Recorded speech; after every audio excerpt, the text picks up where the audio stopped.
Hello everyone, my self Priyanka Mehta and I am a art teacher. तो जैसा कि आप देख रहे होंगे कि यहाँ पर हमारा टॉपिक मेंशन है इंडियन हिस्ट्री। तो यस, मेरे इस चैनल पर आप NVS, DSSB, NET, TGT, PGT, KVS सभी इम्पॉर्टेंट एग्ज़ाम्स की तैयारी करेंगे मेरे साथ।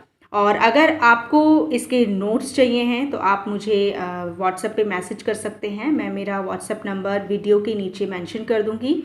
और अगर आपको पेंटिंग से रिलेटेड कुछ क्वेश्चन करने हैं या पेंटिंग आपको सीखनी है या कुछ क्लासेस आपको लेनी है, ज्वाइन करनी है आर्ट की, जिसमें painting, water colour painting, oil painting, बहुत सारी चीज़ें वहाँ पर सिखाई जाएंगी आपको, तो आप वहाँ पर भी मुझे मैसेज कर सकते हैं अगर आपको क्लास के रिगार्डिंग कुछ पूछना है तो चलिए बिना देरी किए अब हम क्लास को शुरू करते हैं।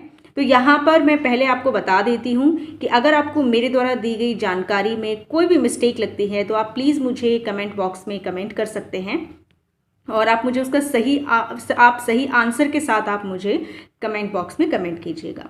तो चलिए शुरू करते हैं। तो देखिए, सबसे पहले हमारी इंडियन हिस्ट्री है। And yes, one important information कि ये मेरे खुद के हाथ से बनाए हुए नोट्स हैं। अगर आपको नोट्स चाहिए हैं तो आप उसके लिए भी मुझे मैसेज कर सकते हैं। तो चलिए, तो देखिए, सबसे पहले हम हमारी शुरू करेंगे इंडियन हिस्ट्री। इस क्लास के अंदर आपको इंडियन हिस्ट्री, आर्ट हिस्ट्री, सारा सब कुछ टोटल यहाँ पर आपको बताया जाएगा और तैयारी करवाई जाएगी। तो देखिए, हमारी इंडियन हिस्ट्री को 3 भागों में बांटा गया: प्राचीन भारत, मध्यकालीन भारत और आधुनिक भारत। ठीक है, और इनकी जानकारी हमें 4 स्रोतों से मिलती है। तो वो 4 स्रोत कौन कौन से हैं? सबसे पहले हैं हमारे धर्म ग्रंथ, जितने भी धर्म से रिलेटेड कोई ग्रंथ लिखे गए हैं उनसे। दूसरा है ऐतिहासिक ग्रंथ। तीसरा है विदेशियों का विवरण, कि जो विदेशी जो यहाँ पर आए थे तो उन्होंने कैसे क्या किस तरीके से किया, और सारा सब कुछ उसके अंदर हम विवरण पढ़ेंगे। नेक्स्ट है पुरातत्व संबंधी साक्ष्य, जिसके अंदर हमारी सिंधु घाटी सभ्यता, मोहनजोदड़ो, हड़प्पा, इनमें जो भी चीज़ें मिली हैं तो उनसे रिलेटेड ये क्वेश्चंस हैं। ठीक है, तो इसके अंदर वो सभी चीज़ें आएंगी। तो अब हम आते हैं, फर्स्ट देखते हैं धर्म ग्रंथ और ऐतिहासिक ग्रंथ से मिली जानकारी। तो देखिए, हमें यहाँ पर धर्म ग्रंथ और ऐतिहासिक ग्रंथ हमारे 4 होते हैं। तो वेद 4 होते हैं हमारे: ऋग्वेद, यजुर्वेद, सामवेद और अथर्ववेद।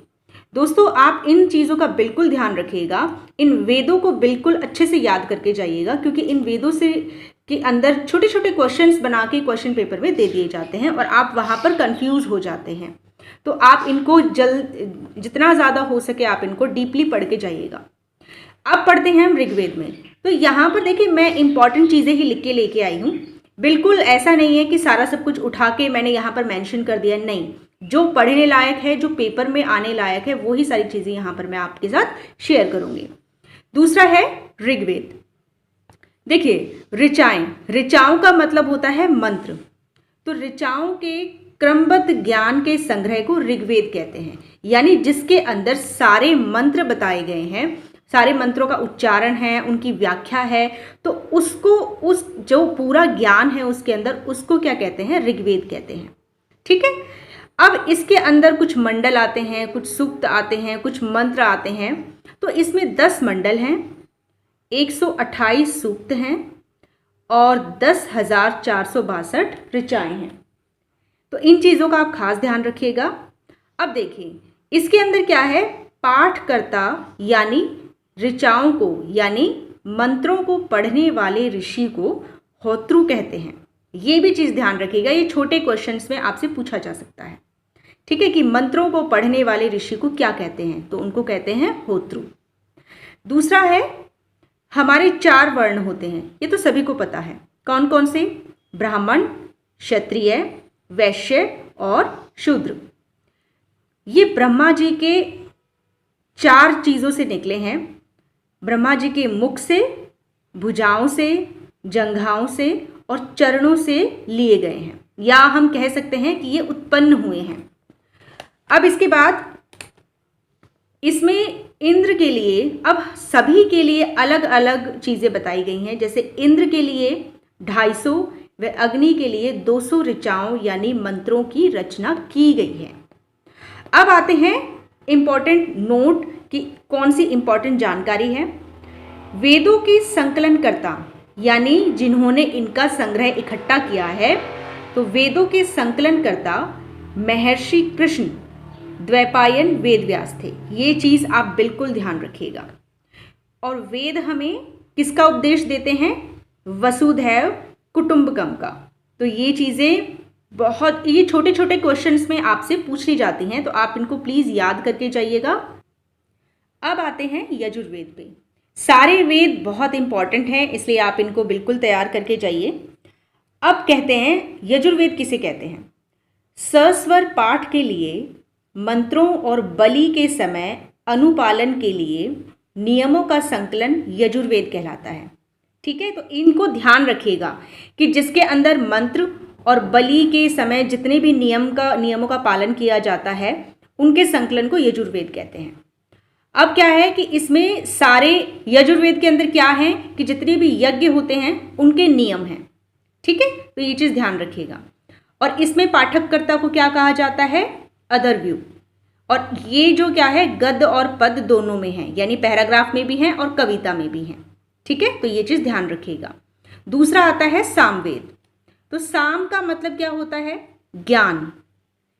इसमें क्या है कि इसमें यज्ञों पर गाए जाने वाले मंत्रों का संकलन है। ठीक है, यजुर्वेद में तो हमारा क्या था कि यज्ञों के जो नियमों का पालन किया जाता है वो है, और सामवेद में क्या है? यज्ञों पर जो मंत्र गाए जाते हैं, जिन मंत्रों का उच्चारण किया जाता है, तो वो सामवेद के अंदर है सारा। और इसमें पाठककर्ता को क्या कहा जाता है? उद्रातृ कहते हैं इसको। ठीक है, उद्रातृ कहते हैं। और इसे भारतीय संगीत का जनक कहा गया है। ये चीज़ ध्यान रखना, अगर कोई ये पूछे शॉर्ट क्वेश्चन में आपके आ जाए कि भारतीय संगीत का जनक किसको कहा जाता है, तो वो है सामवेद। ठीक है, तो ये चीज़ आप ध्यान रखिएगा। नेक्स्ट है अथर्ववेद। ठीक है, मोस्टली सब लोग इसको गलत बोलते हैं, तो ये है अथर्ववेद। तो आप इन चीज़ों को ध्यान रखिएगा। देखिए, अथर्ववेद जो है वो किसने रचा? अथर्वा ऋषि ने। ठीक है, ये भी आ सकता है कि अथर्ववेद कौन से ऋषि द्वारा रचित है, तो वो है अथर्वा के द्वारा। इसमें कितने मंत्र हैं? 731 और 6000 पद हैं। ठीक है, यह वेद कन्याओं के जन्म की निंदा करता है। यह जो वेद है वो कन्याओं का जब जन्म होता है तो उनकी निंदा करता है। अंधविश्वासों का विवरण इसके अंदर मिलता है, जैसे जादू टोना, विवाह, रोग निवारण, वशीकरण आदि। यानी इसके अंदर सारी चीज़ें, जैसे जादू टोने या अंधविश्वास में जो विश्वास करते हैं, तो इनका ये सारी चीज़ें इसके अंदर अथर्ववेद के अंदर हमें मिलती हैं। अब आते हैं इंपॉर्टेंट चीज़ पर। वेदों को समझने के लिए 6 वेदांगों की रचना हुई थी। ठीक है, कौन कौन से? शिक्षा, ज्योतिष, कल्प, व्याकरण, निरुक्त और छंद। ठीक है, तो ये 6 हमारे पास वेदांग थे, इनको याद कर लीजिए। अब है कि हमारे जो पुराण थे उनके रचयिता कौन थे? लोमहर्ष और उसका पुत्र उग्रश्रवा। ठीक है, कभी कभी बोलने में हम बोल नहीं पाते हैं कुछ डिफिकल्ट शब्दों को, तो जैसे पुराणों के रचयिता हमारे कौन थे? लोमहर्ष और पुत्र उग्रश्रवा। उसके पुत्र थे उग्रश्रवा। पुराणों की संख्या हमारी कितनी होती है? 18। और लेकिन अब 5 ही पुराण बचे हुए हैं। तो इन 5 पुराणों में मत्स्य पुराण, वायु पुराण, विष्णु पुराण, ब्राह्मण व भागवत में राजाओं की वंशावली पाई जाती है। यानी बस ये कुछ ही हमारे पास पुराण है। मत्स्य पुराण, वायु पुराण, विष्णु पुराण, ब्राह्मण पुराण और भागवत पुराण, ये ही चीज़ें हमारे बची हैं। और अगर मैं आपको बता दूं कि सबसे जो पुराना जो हमारा पुराण है वो कौन सा है, क्या आप सभी को पता है सबसे पुराना पुराण हमारा कौन सा है? तो वो है मत्स्य पुराण। अब यहाँ पर देखते हैं, विष्णु पुराण कौन से वंश का था? मौर्य वंश का। मत्स्य पुराण जो कि सबसे पुराना पुराण है हमारा, प्राचीन है, ये ध्यान रखना। मत्स्य पुराण हमारा आंध्र सातवाहन वंश का है। और वायु पुराण जो है वो है गुप्त वंश का। ठीक है, तो ये चीज़ें आप ध्यान रखिएगा। दोबारा रिपीट कर लेते हैं। विष्णु पुराण है मौर्य वंश का, मत्स्य पुराण है सातवाहन वंश का और वायु पुराण है गुप्त वंश का। ठीक है, अब आता है कि हीनयान का प्रमुख ग्रंथ कौन सा था? वो था कथावस्तु। जो किस पर आधारित था? बुद्ध के जीवन चरित्र पर। ठीक है। अर्थशास्त्र के लेखक कौन थे? अब अर्थशास्त्र में पहले देख लेते हैं कि इसके अंदर 15 अधिकरण और ये 180 प्रकरणों में विभाजित है। तो अर्थशास्त्र के लेखक कौन थे? कौटिल्य थे, जिनको क्या कहा जाता था? विष्णुगुप्त भी। ये ध्यान रखिएगा, अगर ऐसे पूछ लिया जाए कि विष्णुगुप्त का दूसरा नाम क्या है तो वो है कौटिल्य, या ऐसे पूछ लिया जाए कि कौटिल्य का दूसरा नाम क्या है तो विष्णुगुप्त है। ठीक है। या ऐसे भी पूछा जा सकता है कि विष्णुगुप्त कौन थे, ठीक है, और विष्णुगुप्त ने क्या कौन सा ग्रंथ लिखा, है ना, तो अर्थशास्त्र। इससे मौर्य काल इतिहास की जानकारी मिलती है। अब ये चीज़ भी बहुत ज़रूरी है कि मौर्य कालीन की जानकारी, इतिहास की जानकारी हमें कौन से शास्त्र से मिलती है? तो वह अर्थशास्त्र से। ठीक है। किसने रचा? ठीक है, किसने लिखा? तो कौटिल्य ने लिखा। अब है राजतरंगिणी के लेखक कौन है? वो है कल्हण, जिसमें इसके अंदर क्या मिलता है? हमें कश्मीर का इतिहास मिलता है। ठीक है। ये बहुत इंपॉर्टेंट चीज़ें हैं आपके लिए। अष्टाध्यायी के लेखक कौन है? पाणिनि। इसके अंदर ये संस्कृत भाषा व्याकरण की पहली पुस्तक थी, तो ये चीज़ ध्यान रखना। जैसे शॉर्ट क्वेश्चन में ऐसे पूछ लिया जाता है कि संस्कृत भाषा व्याकरण का की पहली पुस्तक कौन सी थी, तो वो थी अष्टाध्यायी। उसके लेखक कौन थे? उसके लेखक थे पाणिनि। ठीक है। तो दोस्तों, आज का हमारा छोटा सा चैप्टर ये खत्म होता है यहीं पर। कल हम लेके आएंगे कि विदेशी यात्री जो आए उनसे हमें किस किस चीज़ों की जानकारी मिली, तो ये हम हमारे नेक्स्ट चैप्टर में पढ़ेंगे। तो जल्दी ही मैं नेक्स्ट वीडियो लेके आऊँगी, और बताइएगा कमेंट बॉक्स में कि आपको मेरी वीडियो कैसी लगी।